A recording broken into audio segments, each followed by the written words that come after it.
I'm shaking, drinking all this coffee. These last few เอ้ยอุ๊ยมีใครยังไม่รู้จักชื่อกันบ้างไหมคะจริงๆก็ไม่รู้จักเลยมีคนจะบอกชื่อเดี๋ยวเราจะทำ What's your name ใช่ไหมคะไม่รู้จักเลยใครไม่รู้เนี่ยคนเนี้ย I don't know พูดชื่อเองเลยนะรู้ตัวเองนั่นแหละ เดี๋ยว What's your name เดี๋ยวเรามาถามกันหน่อยนะ What's your name ได้ไหมถามเพื่อนๆหน่อยได้ไหมคะต้นเมฆแอบถามพี่ข้างๆสิ What's your name Diamond แล้วคนนั้นล่ะ you know his name รู้จัก what his name เฮง เพลงแอบถามสิ Nikki can you ask her what's her name รักชื่อนี้ อันชายถามพี่ข้างๆสิ what's your name ว่าเธอเนี่ย แก้วตา you wanna ask this person what's your name เอาตอบสิคะอะไรนะคะ Ellie ask what's your name Moji can you ask her name what's your name ถามสิ เขารู้ เขารู้ไงรู้ไหม รู้อยู่แล้ว มีคนไหนที่โมจิยังไม่รู้และอยากถามอีกรอบไหมคะมีพี่คนไหนที่ยังไม่รู้จัก anyone you wanna ask me what's my name คนนี้คนนี้ อ๋อ what's her name แก้วตา what's her name อัญชัน เฮ้ยไม่รู้อ่ะ what's her name เอลลี่ what his name เฮง เอ้ย what his name ไดมอนด์ Diamond what his name ปานี เอ้ยรู้อีกแล้วอ่ะครบทุกคนแล้วนะเพราะฉะนั้น คือเก๋และต่อไป เก๋อุ้ยแล้วคนนั้นล่ะ what's her name พี่ไอ พี่อายโอเคค่ะ พูดจริง โคตรจริง พูดจริง เรารู้จักกันหมดแล้วนะโอเคนะโอเควัน ไม่ นี้ ได้เจอคนจริงขนาด Today บ้านดินเผา no not this morning ทำดอกไม้ this morning what we gonna make เมื่อกี้มีดอกไม้ ดอกไม้ภาษาอังกฤษว่าไงคะได้ว่า flowers flowers ทีนี้ขอถามก่อนนะเราทำ flowers นะเราจะใช้ลวดกำมะหยี่แล้วเราจะใช้อะไรทำลวดกำมะหยี่ภาษาอังกฤษว่าอะไรเนี่ยลวดกำมะหยี่ ขายได้ ลวดกำมะหยี่ flower ไม่ใช่ไม่ใช่ แอบถามก่อนว่ามันจะมีหลายสีมากค่ะ I have a lot of colors What's your favorite color blue and pink Blue and black แก้วตา What's your favorite color สีอะไรชอบสีอะไรคะแอบคิดก่อนให้เวลา I know Wait Can sit down Anshan What's your favorite color Black โอ้เหมาะเป็นร็อกเกอร์จริงๆต้นเมฆ What's your favorite color Green Diamond What's your favorite color Orange We have orange right We have orange เดี๋ยวเรามาให้ดูกันก็เพลง What's your favorite color Black and black ink in your area Ellie What's your favorite color Purple and white and you pink purple blue and black โอ้โห four colors Moji What's your favorite color blue and pink and white Blue and pink and white three colors but I see he loves purple too Oh you like purple too like Ellie Ellie loves purple You like purple Yes So four colors Elta What's your favorite color Pink Okay I think we have everyone's favorite color And this yellow หมดอย่างยังไม่หมดแล้วนี่ของพี่ไดมอนด์ค่ะ I like a bit of green Oh, you like a bit of green so this is Diamond's favorite color what color is this orange orange and แน่นอนว่าทุก flower ก็ต้องมีสีอะไรด้วยค่ะ มี green เป็นน้ำต้นของมันใช่ไหมเดี๋ยวเราจะมาทำ I love green แต่ว่าต้องบอกว่า ลักษณะของเดซี่จะเป็นแบบนี้ค่ะ ทีนี้ตรงกลางของเราเนาะให้เด็กๆเลือกได้เลยสมมติว่าเราเป็น orange ตรงกลางเราเป็น white ได้ไหมใช่ไหม เรนโบว์ได้ไหมอ่ะ มันจะไม่ครบกันสิลูกมันจะได้แค่2 สีลูกเพราะว่ามันจะเป็นหนึ่งสีที่เป็นเกสรแล้วข้างนอกก็จะเป็นดอกไม้ใช่ข้างนอก2 สีได้ไหมคะคุณเกศ 2 สีน่าจะได้นะคะเดี๋ยวต้องลองทำ เดี๋ยวลองทำสีแรกก่อนว่าทำได้ยากแค่ไหนโอเคไหมยากวิธียากง่ายแค่ไหน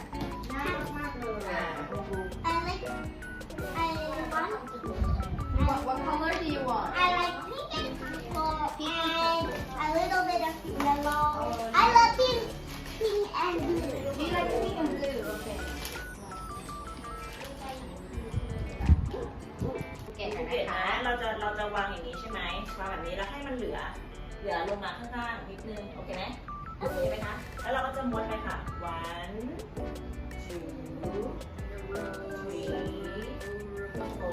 4 แล้วก็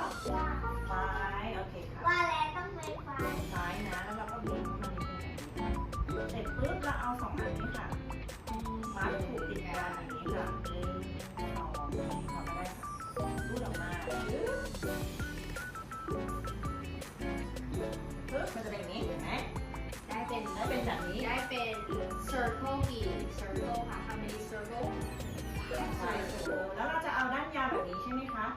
ม้วนกลับเข้าไปในรูนี้ค่ะอย่างนี้ชึบ เก็บมันก่อน เก็บเข้าไปค่ะแล้วดึงออกมาแบบนี้ค่ะปึ๊บเห็นไหมเด็กๆทันไหมลูก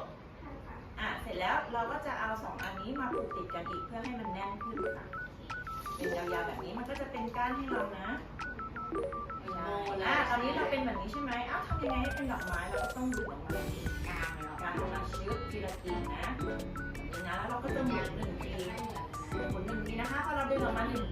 ทีใช่ไหมหมุน1 ทีก่อนปึ๊บได้1 ทีละทีที่2ดึงออกมาแล้วก็ทำไงหมุนอีก ที ปึ๊บนี่แล้วก็กรีดที่3แล้วก็หมุนปึ๊บต่อไปกรีดที่4แล้วก็หมุนกรีดที่5ก็หมุน1 ทีปึ๊บ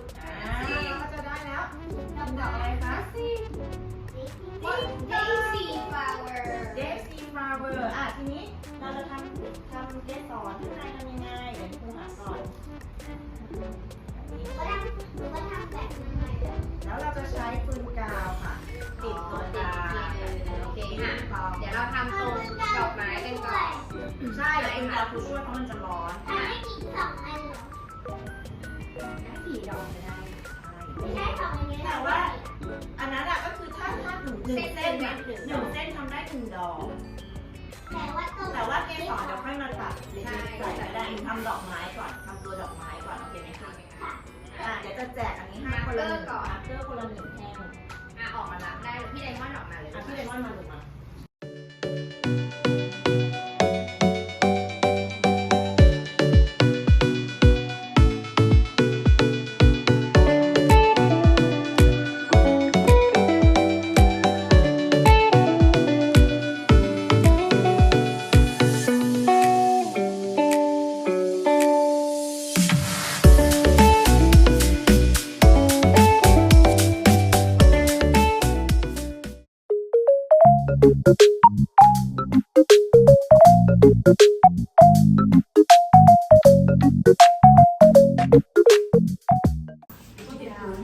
ข้างหลังมองไม่เห็นเดี๋ยวแบบเรามีอันนี้นะคะทีนี้ดินภูเก็ตอยู่นี่ค่ะอันนี้คือดินเซรามิกยกไปขึ้นนะ ช่วย 1 2 3โอ้โหหนักมาก เดี๋ยวเราจะแบ่งให้ดินเซรามิกวิธีการใช้เราจะต้องใช้น้ำช่วยในการทำให้ดินนิ่มโอเคไหมเราสามารถปั้นบนโต๊ะได้เลยนะคะถ้ามือเปื้อนไม่เป็นไรเดี๋ยวเราไปล้างด้วยกันนะโอเคไหมโอเคไหมคะ เราจะปั้นอย่างนี้เลยเหรอ ปั้นบนโต๊ะ เป็นดำๆเนี่ยหนูเคยเริ่มดำเอาดินไปจุ่มน้ำแล้วก็ปั้นเอง ไม่เราจะใช้วิธีการแบบนี้ค่ะเดี๋ยว เอามือไปจุ่มน้ำแล้วก็ให้จับ เอามือไปจุ่ม แล้ว น้ำ ก็ แล้วก็ บีใช่ให้มันนิ่ม เดี๋ยวจะแบ่งดินให้ มือจุ่ ก่ ม อน น้ำเลย ตอนเนี้ยดินภูเก็ต ๆ อ่ะ ปั้น เพื่อนเขาออกแบบแล้วพี่เองปั้นเลยก็ได้ลูก ปั้นเป็นเจกันเพราะเราจะต้องเอาดอกไม้หรือเป็นที่พิมพ์กดได้แล้วก็เอามาแปะที่เจกันของเราได้นะคะนี่แม่พิมพ์ให้ใช่ทำเป็นลวดลายได้ อุปกรณ์ทั้งหมดจะอยู่ในนี้นะ เดี๋ยวใครอยากได้อันไหนแล้วค่อยเดินมาเอาค่อยเดินมาดูนะคะ ไม่แย่งกันแบ่งปัน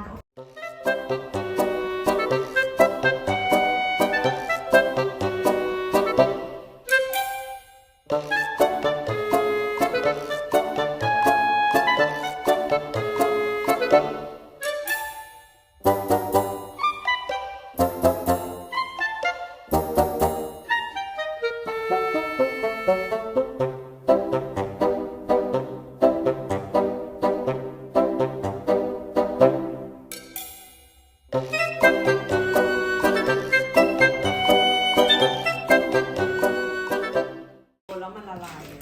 เดี๋ยวนะนั่งลงคุณเจ้า ดูต้องใส่อีกตักเยอะๆเลยอะ เราใช้เหรอ ดูลองทำให้ดูแข่งมันเล็กไงก้อนมันเล็ก ก็ใหญ่ๆแบบนี้ ใส่เยอะ ก็3 นาทีอ่ะ ตั้งดีเลย ๆเอานะ 1 2 3 ว้าว เสร็จแล้วต้องทำพี่ DIY ไม่ถนัดเลยค่ะ ดีไอ้วา อยากแต่งถ้วยก็ได้เพราะ ใช่ทั้งแข็งเต็มถ้วยมันนูนเกินไปมันวางไม่ได้เห็นไหมเด็กๆ วางขนมไม่ได้ เนาะวางขนมไม่ได้ท็อปปิ้งยากมากเอาอะไรดีโอ้โหเยลลี่กำลังจะล่วง รู้ว่าแล้วก็กดมันไปสิกดไปได้มันติดกับน้ำแข็งอ่ะ ครูว่าครูปั่นให้ดีกว่าไหม ไม่ได้ทำได้ เอาอยากปั่นเองเหรอ เข้ามาดูแล้ว มันเลือกปั่นให้ อ่ะต่อมาเลยต่อมาเลย เอาราด ทำได้เลยแล้วก็นมข้น หนูชอบมันคุ้ม นี่ค่ะเดี๋ยวจะช่วย ว่า แต่ว่าระวังถ้าใส่เยอะเกินไปเกิดอะไรขึ้นหวานเจี๊ยบอันนี้มีน้อยนะ อันนี้มีมะขามกับอันนี้มะขามกับอะไรนะเสาวรสอันนี้ขนมปังไม่มีที่กับที่ขนมปัง จับเลยก็ได้ อย่าทำเลยอ่ะจริงเหรอเอากี่ตัก รีบเลย 2 ตักพอเหรอ ตักเอา3 ตักดีกว่า2 ตักมันน้อย นี่มันมีในเสียงนี้นะเป็นตัวช่วยกัน ช่วยกันช่วยกันจับ นี่จับ ช่วยกันจับตืดเลย 1 2 3 วายู ตัดตรงสุดท้าย คนสุดท้ายเอาให้เต็มที่ ใครอยากเติมก็เลยบอกของ ใครอยากเติมมาบอกนะทำเองนะใครอยากเติมมาบอก มา ได้ เลยลูกมาเลย น้องแอร์กดเอง1 2 3 กระจุยนะกระจุย ผมไม่อยากมันใครไม่รู้เลยนะว่าวันนี้มัน ซื้อกี่ช้อนเลยอะคะ2 3แล้วค่ะ รู้เนื้อ 4ค่ะเอากด 1 2 3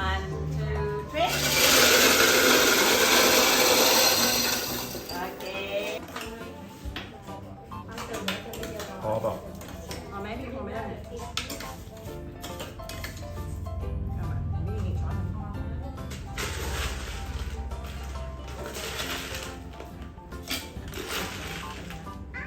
กด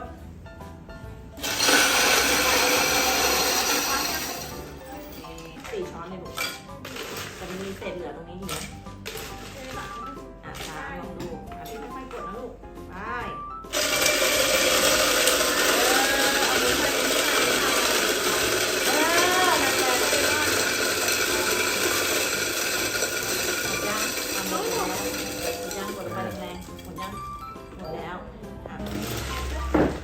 2ใครอยากเติมน้ำแข็งมาค่อยมาเติมทีหลังนะลูกน้องกด1 2 3กระเด็นกระดอนเลย วันนี้เราได้ทำจริงๆเลยเห็นไหม คุณยายไม่ต้องทำให้เรากินแล้วเราทำมาเองได้ ทำเอง 1 ทำเองกินเอง 2 2 ช้อนพอกด1 2 3เดี๋ยวอย่าเพิ่งยังไม่ได้เปิดนะ1 2 3 ว้าว ยกขึ้นมา ต้อง3 ทัพพีอ่ะ3 ทัพพีกำลังดี เอาอีกหน่อยสักทีนึง กระเด็น เอาตักเลยเร็ว ช้อนมา ทำมาไม่ทัน เดี๋ยวไม่ทันผู้ปก